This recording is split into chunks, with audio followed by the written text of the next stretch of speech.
Okay, everyone, today we are going to talk about Adolf Hitler and the rise of Nazi Germany. Hitler and the Nazi Party are going to be established, they're going to establish a totalitarian state in Germany. As I've mentioned all week in class, a totalitarian state means total control. Many German people are going to accept the Nazi dictatorship, while others are going to suffer greatly under his rule.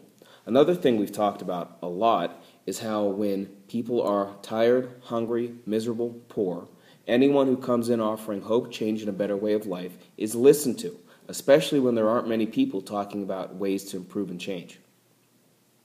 So let's talk about Hitler. Adolf Hitler is going to be born in 1889. His dad is going to be a social worker in Austria. His father was a very, very cold man, very distant to Adolf, and he wanted his young son to follow in his footsteps. And like most kids, unfortunately, even though Adolf's father wants him to follow in his footsteps, Hitler decides to do something completely opposite and study art in Vienna. This is going to upset his father, and for a very long time, Adolf Hitler and his father are going to be estranged. They live in the same house, barely talk, very cold. Hitler's mother, though, is going to be very supportive of his dreams and ideas. And so when Adolf's father dies, he is going to take the money he receives and pursue a career in art.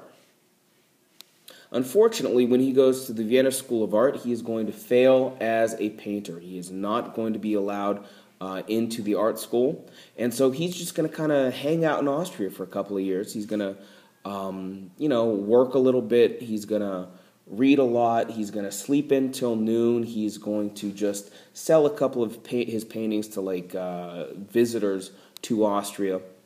And that's about it for quite some time.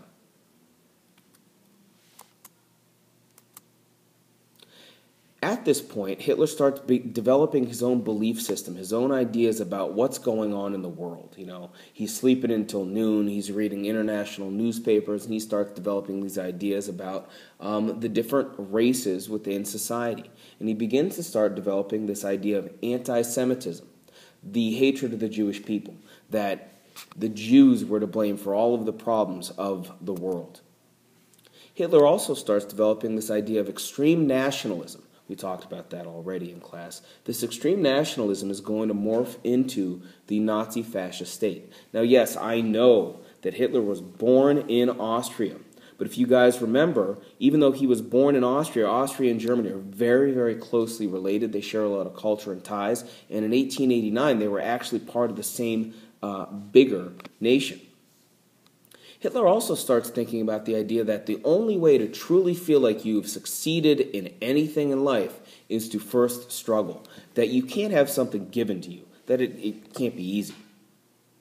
Hitler also talks about the idea that the German people need more living space. What's going to eventually come up is that he believes that the Germans are by far the superior group of beings on the planet.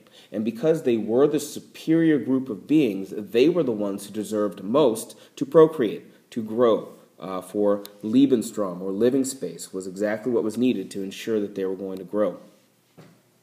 Hitler's military and political service. During World War I, he's going to serve on the Western Front as a courier or runner in no man's land. He's going to be very highly decorated. In 1919, Hitler is going to enter politics by joining the German Workers' Party in Munich. He's actually going to join as a spy for the German government after World War I. But he's going to actually start liking what the political party, the German Workers' Party, has to say.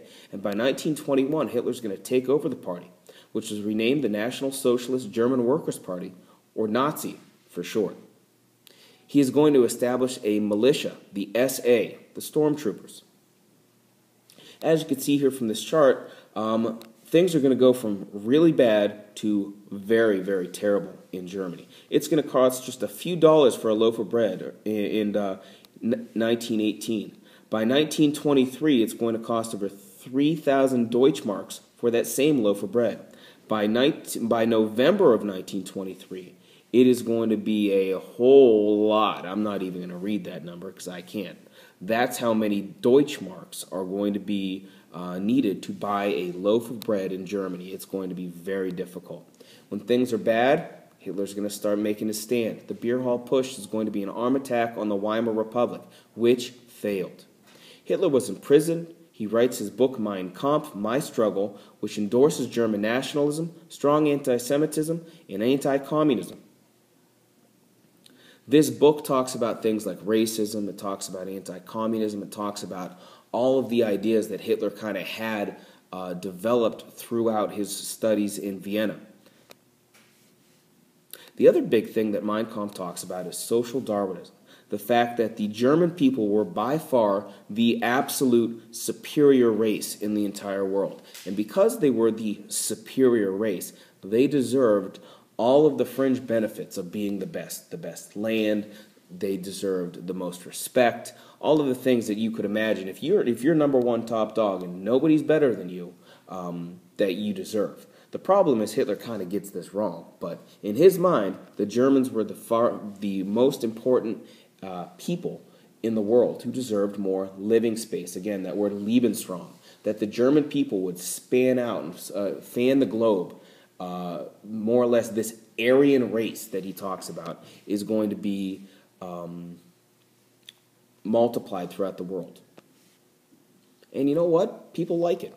Hitler actually, in his ideas, start gaining some traction. Initially, it's a very small party within the Democratic Parliament. Hitler realizes after the beer hall pushed, he can't take over by force. Instead, he needs to take over by legal means. And so the Nazi Party becomes part of the Democratic Parliament of the Weimar Republic. As the economy begins to fail, the Nazis gain power throughout Germany.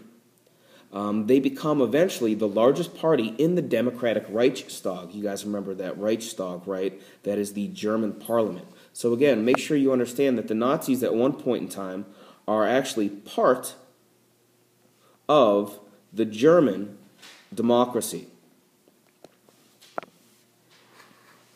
for a while.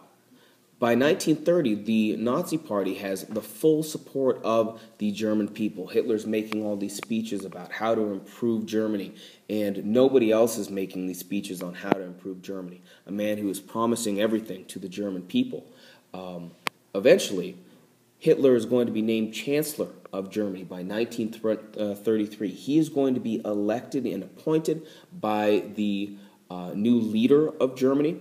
And more or less, the people are going to love him. They're going to think that he is going to be the German savior. Hitler's going to win a lot of support from the right-wing elites of Germany. Those who were business owners, those who were afraid of communism, just like Mussolini. And Hitler promised them certain leniencies and tax breaks and ways to more or less get him into power. By 1933, he was pressured, the president, to allow Hitler to become the chancellor. And here's the big thing, to create a new form of government, a new type of government. How Hitler's going to gain this power is through the Enabling Act. The Enabling Act let the government more or less ignore the Constitution, specifically to let Hitler ignore the Constitution for 4 years, while Hitler basically dealt with the hard problems. He said to the President von Hindenburg, look, there are tough decisions that need to be made. Let me make those decisions. And believe it or not, for a while, Hitler makes the right decisions for Germany. And Germany is going to start making some headway. Their economy is going to be fixed slightly. By 1934, President von Hindenburg dies.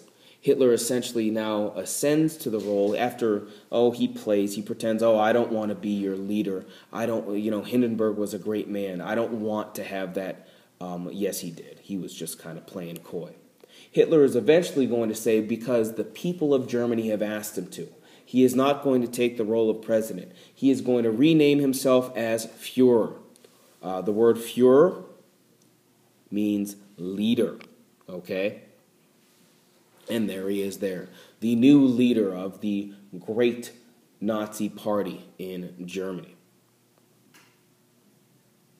With Hitler acting as dictator, the Nazi Party is quickly going to bring all institutions under their control. The Nazis are very, very, very quickly going to just, after Hindenburg dies and after Hitler is appointed, conquer. He's going to bring about all institutions under their control. They're going to purge the Jews from civil service jobs and set up concentration camps. When Hindenburg died, Hitler becomes the sole ruler of Germany. What's important about this? Hitler remains unchecked. Nobody can stop him. Hitler dreamed of creating a purely Aryan state that would dominate the world. This word Aryan here, this is kind of like Hitler's idea of what the perfect, pure German was. The blonde-haired, blue-eyed, 6-foot behemoth of a man who has nothing but German blood coursing through his veins. To achieve this goal, Hitler is going to talk about something known as the Third Reich, or the Third Empire. Hitler and the Nazis are going to use economic policies, mass demonstrations, organizations, and terror to make the German people feel like they need to join with this Aryan Third Reich. Hitler talks about the fact that the German people are going to be the descendants of the Holy Roman Empire, which is kind of ironic because the Germans and the old Holy Roman Empire was neither holy nor Roman nor an empire. It was a loose affiliation of Germanic states, but that's a story for another time. The big idea here is that Hitler was trying to connect the current German people in the 1930s to this ancient group of people who had conquered part of the world to make them feel pretty good about themselves, kind of like pride. Hitler is going to find some friends, a guy named Heinrich Himmler, who is going to direct the Schulstaffen, it's called the SS, you might have heard of this, that is going to use terror to more or less make the people of Germany fall in line. You'll get the rest of the notes in part 2.